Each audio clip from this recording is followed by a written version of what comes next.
La consommation d'alcool était répandue à Hollywood classique, avec de nombreux acteurs qui y comptaient fortement pour faire face aux immenses pressions de la célébrité et à la nature exigeante de leur carrière. De nombreuses stars bien-aimées ont lutté contre la dépendance, et pour certains, cela a tragiquement conduit à leur mort prématurée. Voici une liste complète d'acteurs de l'âge d'or qui ont lutté contre l'alcoolisme tout au long de leur vie.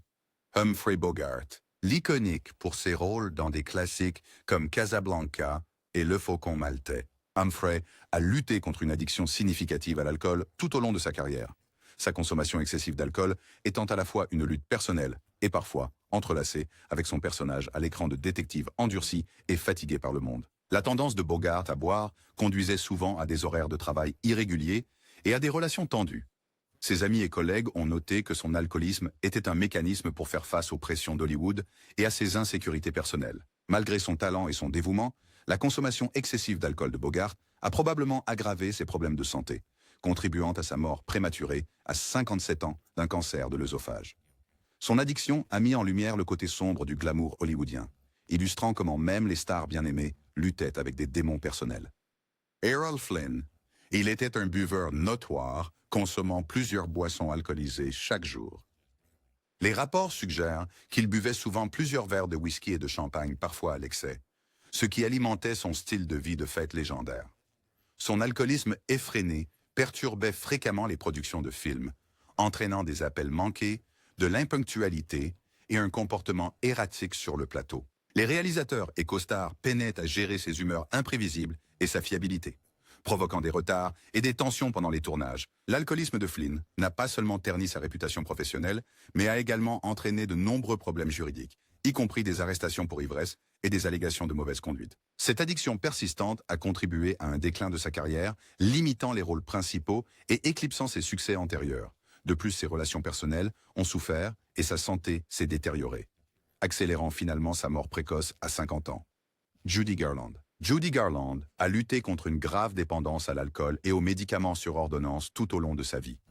Les pressions immenses de la célébrité précoce, des tournées inlassables et des traumatismes personnels, y compris des relations tumultueuses, et la perte de sa mère ont exacerbé ses problèmes de dépendance. Garland se tournait souvent vers l'alcool et les médicaments comme mécanisme d'adaptation pour gérer l'anxiété et la dépression de sa carrière. Son addiction a conduit à de nombreux défis personnels et professionnels et a tendu les relations avec ses collègues et sa famille. Sur le plateau, sa toxicomanie a parfois entraîné des performances manquées et un travail incohérent affectant sa réputation et ses opportunités. Malgré les tentatives de réhabilitation, Garland a eu du mal à maintenir sa sobriété. Son combat contre l'addiction a culminé par sa mort tragique à l'âge de 47 ans d'une overdose de barbiturique. Clark Gable. La relation de Clark Gable avec l'alcool était un aspect important de sa vie personnelle. Connu pour son image robuste et sa présence charismatique à l'écran, Gable se tournait souvent vers l'alcool pour gérer les pressions intenses de la célébrité hollywoodienne. Les rapports de ses biographes révèlent qu'il consommait fréquemment de grandes quantités d'alcool, tant en société qu'en privé. La consommation d'alcool de Gable n'était pas limitée à une indulgence occasionnelle. C'était un mécanisme d'adaptation habituel sur lequel il s'appuyait pour faire face aux horaires exigeants et à la surveillance incessante de l'industrie cinématographique. Malgré ses efforts pour maintenir son image professionnelle, la dépendance de Gable à l'alcool entraînait parfois des engagements manqués et des relations tendues, y compris les tensions avec sa femme, Carole Lombard. Cette lutte persistante avec l'alcool a finalement contribué à sa santé déclinante, culminant avec sa mort prématurée en 1960, qui a été exacerbée par ses choix de vie à long terme. Elizabeth Taylor. La bataille d'Elizabeth Taylor contre l'alcoolisme a été un aspect significatif de sa vie tumultueuse tout au long de sa carrière. Taylor se tournait souvent vers l'alcool comme mécanisme de survie face aux immenses pressions de la célébrité et à ses luttes personnelles. Lors du tournage de La Nuit de l'Iguane, 1964, elle aurait commencé à boire de la vodka et de la tequila dès 10 heures du matin, un signe clair du stress qu'elle subissait à la fois professionnellement et dans sa vie personnelle. Son mariage tumultueux avec Richard Burton était souvent entaché par une consommation excessive d'alcool, entraînant des disputes publiques et des bouleversements émotionnels. La dépendance de Taylor aboutissait parfois à son arrivée ivre sur le plateau, ce qui la faisait oublier ses répliques et impactait ses performances. Reconnaissant le chemin destructeur sur lequel elle se trouvait, Taylor a cherché de l'aide en 1983 au Betty Ford Center, déclarant que ne pas se saouler est la seule façon de rester en vie. Mickey Rooney consommait plusieurs boissons alcoolisées par jour, atteignant parfois une moyenne de 8 à 9 verres de whisky ou d'autres spiritueux. Cette consommation excessive d'alcool était un mécanisme de défense face aux énormes pressions de la célébrité, aux insécurités personnelles et au défi de maintenir une carrière à long terme. L'alcoolisme de Rooney a eu des effets profonds sur sa vie personnelle et professionnelle. Sa consommation excessive d'alcool a tendu ses relations avec sa famille et ses amis. Sur le plan professionnel, l'addiction de Rooney a entraîné des engagements manqués, des performances irrégulières et des difficultés sur le plateau. Malgré ces défis, Rooney a fait preuve d'une résilience remarquable, continuant à travailler dans le cinéma, la télévision et le théâtre pendant des décennies. Sa capacité à maintenir une carrière prolifique, malgré ses luttes contre l'alcool, témoigne de son talent et de sa détermination.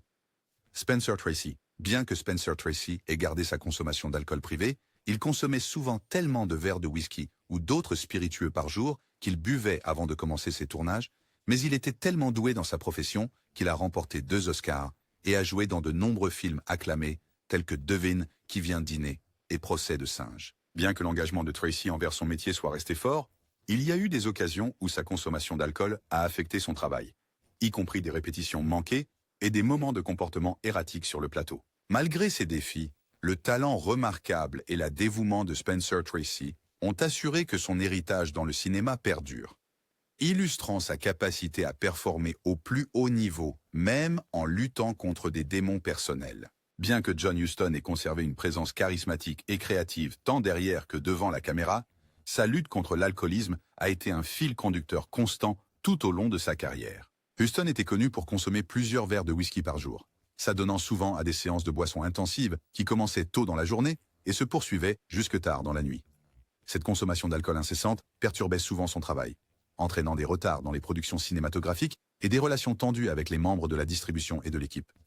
Sa dépendance n'affectait pas seulement sa fiabilité sur le plateau. Malgré ces défis, le talent remarquable de Huston lui a permis de créer des chefs-d'œuvre tels que Le Faucon maltais et La Reine africaine. Cependant, sa dépendance a eu un impact significatif sur sa vie personnelle, contribuant à des relations tumultueuses et à une santé déclinante. Bette Davis, renommée pour ses performances intenses et sa présence imposante à l'écran, a lutté contre l'alcoolisme pour faire face aux immenses pressions d'Hollywood. Davis aurait bu plusieurs verres de vin chaque jour. L'anxiété et les exigences implacables de sa carrière. Ses habitudes de consommation d'alcool menaient souvent à un comportement imprévisible sur le plateau, ce qui causait des tensions avec les réalisateurs et ses collègues acteurs. Malgré ces défis, le dévouement sans égal de Davis à son art lui a valu de nombreuses distinctions, dont 2 Oscars. Cependant, son addiction a tendu ses relations personnelles, menant à l'isolement et à des conflits fréquents avec ses amis et sa famille. La persévérance de Davis face à l'addiction lui a permis de maintenir une carrière réussie, mais les conséquences de son alcoolisme étaient évidentes dans ces dernières années. Marilyn Monroe. Marilyn Monroe a lutté profondément contre l'alcoolisme ainsi que d'autres abus de substances. La consommation quotidienne de Monroe incluait souvent plusieurs verres de champagne et cocktails qu'elle utilisait pour masquer ses insécurités profondes et sa douleur émotionnelle. Son habitude de boire perturbait souvent les tournages, entraînant des performances inégales et des annulations de dernière minute. Les pressions de la célébrité, combinées avec des traumatismes personnels et des relations ratées, exacerbèrent sa dépendance à l'alcool.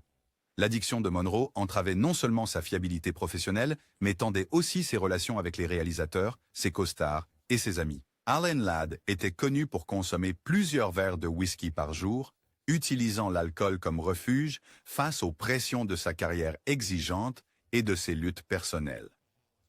Sa consommation excessive d'alcool entraînait parfois un comportement erratique sur le plateau, causant des retards et des complications lors des productions cinématographiques. La dépendance de Ladd a tendu ses relations avec ses collègues et a contribué à un déclin de ses opportunités de carrière, le limitant à moins de rôles principaux alors que sa fiabilité était remise en question. Malgré son talent et sa popularité, l'alcoolisme de Ladd a eu un impact considérable sur sa santé, menant à sa mort prématurée à l'âge de 50 ans. Son combat contre l'alcool souligne les difficultés souvent invisibles auxquelles étaient confrontés les stars de l'âge d'or d'Hollywood. Ava Gardner. Ava Gardner était connue pour sa beauté extravagante, son audace et son style de vie festif.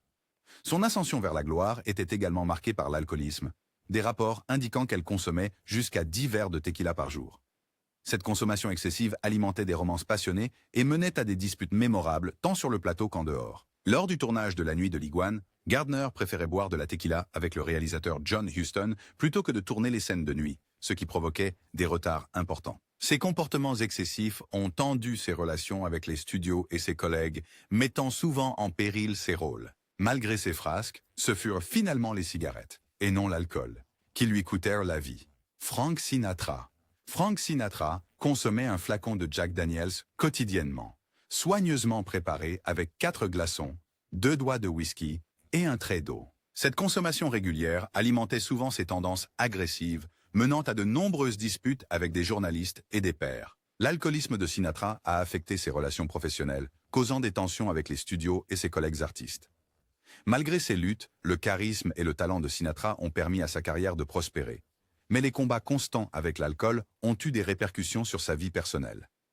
Lors de son décès en 1998 à l'âge de 82 ans, il a été enterré avec une bouteille de Jack Daniels dans son cercueil. Marlon Brando était connu pour consommer plusieurs bouteilles de whisky par semaine, ce qui menait à un comportement imprévisible sur le plateau. Pendant le tournage d'Apocalypse Now en 1976, ces fréquentes intoxications ont causé des défis de production significatifs, y compris des répliques manquées et des conflits sur le plateau. Les studios ont eu du mal à gérer son comportement erratique, ce qui entraînait parfois des retards et des coûts de production accrus.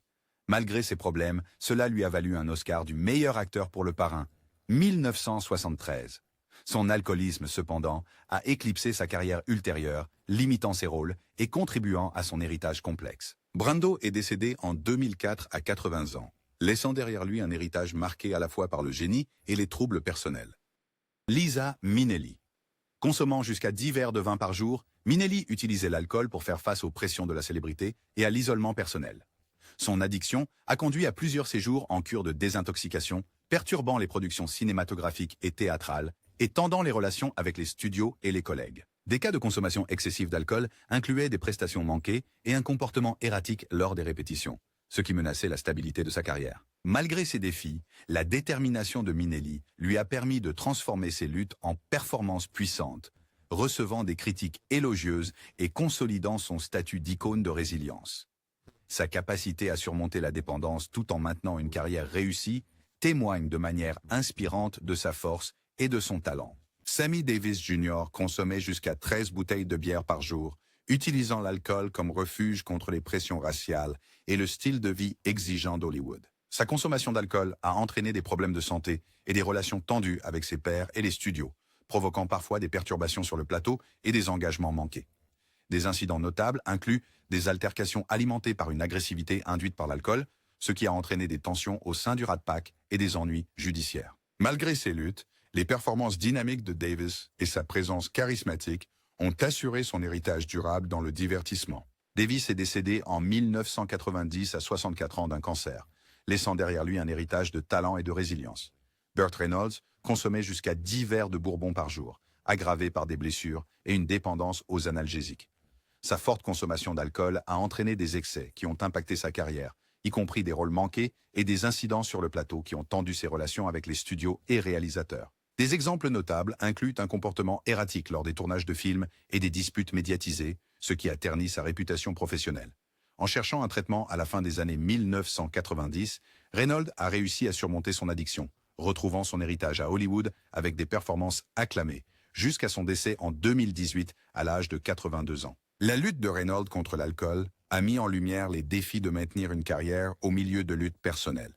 Pourtant, son talent a assuré sa place dans l'histoire d'Hollywood. Robert Mitchum, consommant jusqu'à 3 bouteilles de bière par jour, les habitudes de boisson de Robert Mitchum ont conduit à un comportement volatile sur le plateau.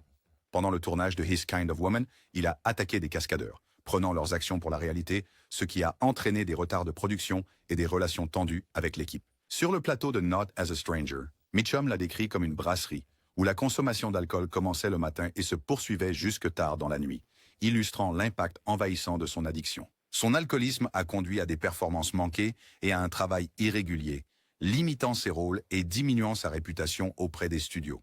Malgré son talent, les luttes de Mitchum contre l'alcool soulignaient les difficultés rencontrées par les acteurs à gérer leurs démons personnels dans l'environnement de haute pression de Hollywood. Barbara Payton, une icône des années 1960, a ébloui le public dans des films comme Seul le Vaillant, 1961. Hors écran, sa vie était marquée par une consommation excessive d'alcool, allant jusqu'à 6 bouteilles de vin par jour. Cette forte consommation d'alcool a alimenté des relations tumultueuses et conduit à de multiples arrestations, y compris des accusations liées à l'ivresse publique et au comportement désordonné. L'addiction de Peyton a gravement impacté sa carrière, entraînant des rôles manqués et une réputation ternie auprès des studios. Malgré sa montée initiale vers la célébrité, la lutte de Peyton contre l'alcoolisme a consumé sa santé et sa carrière, menant à sa mort tragique à 39 ans d'une défaillance hépatique et cardiaque. Sa chute dramatique a mis en lumière le pouvoir destructeur de la dépendance dans la vie des stars d'Hollywood. Larry Hagman, connu pour l'émission télévisée Dallas, a lutté contre une grave dépendance à l'alcool, consommant jusqu'à 5 bouteilles de champagne par jour. Cette consommation excessive commençait chaque matin et se poursuivait tout au long de la journée, y compris pendant les tournages, ce qui entraînait un comportement imprévisible sur le plateau. Son addiction a tendu les relations avec ses collègues et affecté sa fiabilité professionnelle, causant des retards et des tensions avec les studios, contribuant finalement à son décès d'un cancer de la gorge à 81 ans. La lutte de Hagman avec l'alcool a souligné les graves risques pour la santé associés à l'addiction. Glenn Ford. Glenn Ford a mené une lutte acharnée contre l'alcoolisme qui a failli lui coûter la vie. Ford consommait jusqu'à 6 verres de whisky par jour, une habitude qui l'a laissé incapable de marcher pendant 10 ans en raison de graves complications de santé. Son addiction a tendu ses relations avec les studios et ses collègues acteurs, entraînant des rôles manqués et un déclin de ses opportunités d'acteur. Les romances tumultueuses de Ford, y compris des liaisons avec Marilyn Monroe, ont été exacerbées par sa consommation excessive d'alcool, compliquant encore davantage sa vie personnelle et professionnelle. Malgré ses luttes, Ford a maintenu une présence à Hollywood, mais les conséquences de l'alcoolisme ont finalement conduit à sa mort en 2006 à l'âge de 90 ans. Son héritage durable est marqué à la fois par ses réalisations cinématographiques et par l'impact profond de son addiction. William Holden. William Holden, une légende d'Hollywood connue pour des films comme Sunset Boulevard et Le Pont de la rivière Kwai, a mené une bataille sévère contre l'alcoolisme dans les années 1960. Holden consommait jusqu'à 4 bouteilles de bière par jour, ce qui a conduit à une apparence détériorée. Sa consommation excessive d'alcool a entraîné des performances manquées et un comportement non professionnel sur le plateau. En 1981, Holden a été trouvé mort dans son appartement de Santa Monica après avoir trébuché et s'être cogné la tête contre une table. Sa mort tragique a marqué la fin d'une carrière cinématographique emblématique, soulignant le destructeur, même parmi les acteurs les plus célèbres, Rita Hayworth. Rita Hayworth a traversé une période sombre dans les années 1970 en raison de l'alcoolisme. Consommant jusqu'à 5 verres de vin par jour, l'addiction de Hayworth a entraîné de nombreuses hospitalisations. Elle a été admise sans pouvoir consentir à son propre traitement. Son excès d'alcool a provoqué un comportement erratique, entraînant la perte de rôle et des relations tendues avec les studios.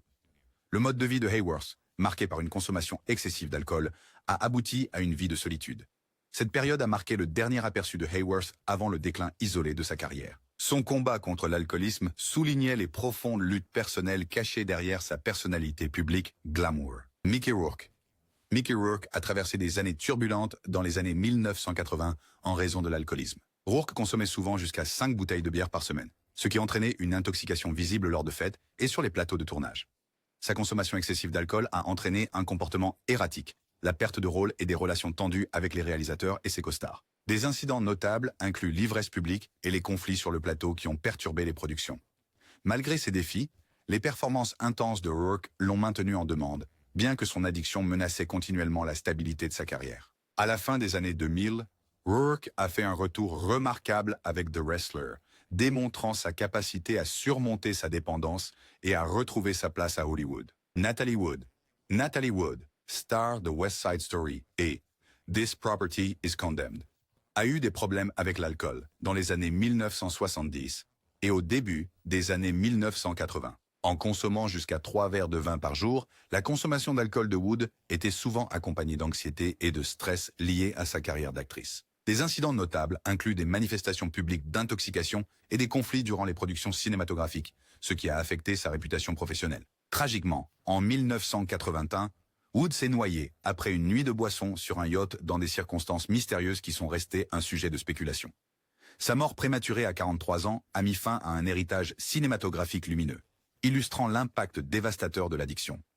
John Wayne. John Wayne insistait toujours pour filmer ses scènes avant midi en raison de son humeur qui empirait avec la consommation d'alcool au cours de la journée. Buvant jusqu'à 2 bouteilles de bière par jour, l'habitude de Wayne affectait sa digestion et sa santé globale, retardant fréquemment le tournage car les plateaux ne démarraient pas avant qu'il ait terminé sa routine matinale. Cet emploi du temps particulier posait des défis pour ses collègues et réalisateurs, causant souvent de la frustration et des retards de production. La réputation de Wayne en tant qu'ivrogne grognon était bien connue, impactant ses relations avec les studios et ses collègues acteurs. Malgré sa consommation excessive d'alcool, Wayne a maintenu une carrière réussie, bien que la pression de son alcoolisme ait contribué à des problèmes de santé plus tard dans sa vie. Sa dévotion inébranlable à ses rôles a persisté, mais ses habitudes de boisson soulignaient le coût personnel du maintien d'une carrière exigeante à Hollywood. Sterling Hayden. Sterling Hayden, un acteur emblématique, a lutté contre l'alcoolisme pendant une grande partie de sa vie, consommant jusqu'à 4 bouteilles de vin par semaine. Pendant les tournages, il passait souvent les après-midi à boire du vin et à fumer du hashish, ce qui affectait sa fiabilité en performance. Hayden remettait en question ses habitudes de consommation, déclarant une fois « Je ne suis pas si malheureux. Alors pourquoi est-ce que je bois ?» Ces épisodes ont tendu ses relations avec les studios et ses collègues, limitant ses opportunités d'acteur et ternissant sa réputation. Malgré son talent et ses contributions aux films classiques, Hayden vivait avec des regrets et une réflexion sur son mode de vie. Dennis Price. Dennis Price, un acteur britannique renommé pour ses rôles dans Alice au Pays des Merveilles et des films cultes comme Vampiros Lesbos et Horror Hospital, a eu des problèmes d'alcoolisme pendant les années 1970. Consommant jusqu'à 5 bouteilles de bière par jour, Price arrivait souvent sur le plateau fortement intoxiqué, transportant des sacs d'alcool qui entraînaient des trébuchements pendant les performances et des incidents sur scène. Son image élégante à l'écran a été ternie par son incapacité à maintenir sa sobriété. La dépendance de Price a gravement nui à sa santé, culminant par sa mort due à la cirrhose en 1973 à l'âge de 43 ans. Albert Finney. Albert Finney, acteur anglais charismatique connu pour Tom Jones et Erin Brockovich, a vécu une vie intense hors écran qui incluait un abus sévère d'alcool. Finney consommait jusqu'à 4 verres de vin par jour, utilisant l'alcool pour faire face aux pressions d'une carrière exigeante. Son alcoolisme a conduit à des répétitions manquées et à des performances inconstantes, provoquant des frictions avec les studios et les co-stars. Des incidents notables incluent l'intoxication publique et les conflits sur le plateau qui ont entravé ses relations professionnelles. Après un diagnostic de cancer du rein en 1984, Finney a suivi un traitement et a surmonté à la fois sa maladie et son alcoolisme, conservant sa réputation d'acteur talentueux et dévoué. Finney est décédé en 2019 à 82 ans.